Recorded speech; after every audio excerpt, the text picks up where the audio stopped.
Si une personne dans l'église, je ne suis pas contre de ça. Si une personne dans l'église se dit, là je paye un véhicule pour mon pasteur, roulez comme vous voulez.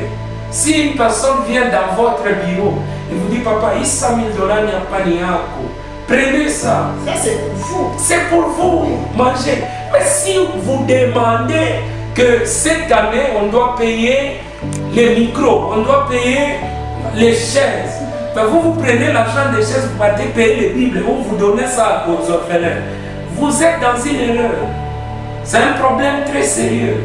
C'est condamnable devant Dieu. Il y a même des exemples bibliques.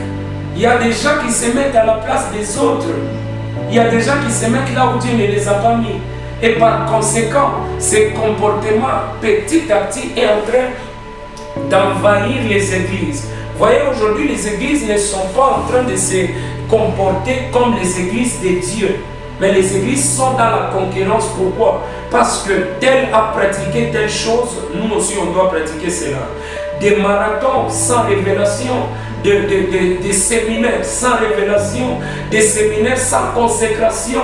Parce que telle église a organisé une conférence, nous aussi on doit organiser. Mais vous vous retrouvez dans cette conférence, il n'y a rien de Dieu. Les conférences, hier, on apprenait, je donne l'exemple de l'un des hommes que je suis beaucoup, le docteur Marlis Monroe. C'est l'une des personnes qui a bien enseigné les sujets de délivrance, de leadership. Cet homme, il vous parle bien. Mais aujourd'hui, quand on voit, vous pouvez aller dans une conférence, vous trouvez qu'on vous prêche. Alors que dans une conférence, vous devez nous enseigner.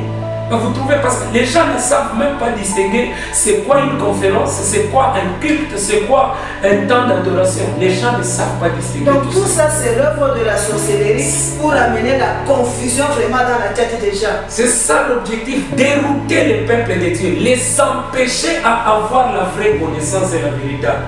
Parce que lorsque vous n'êtes pas enseigné, vous ne savez pas distinguer le bien du mal.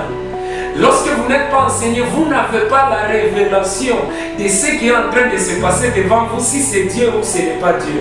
Et les gens, les infiltrés, il y a tellement d'infiltrés aujourd'hui dans l'église, il y a tellement d'infiltrés dans nos maisons, des infiltrés en cours de route.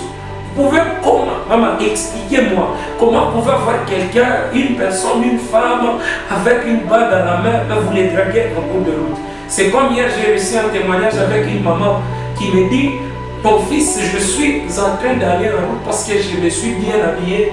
Je vois un papa sérieux comme ça, il vient, il me dit,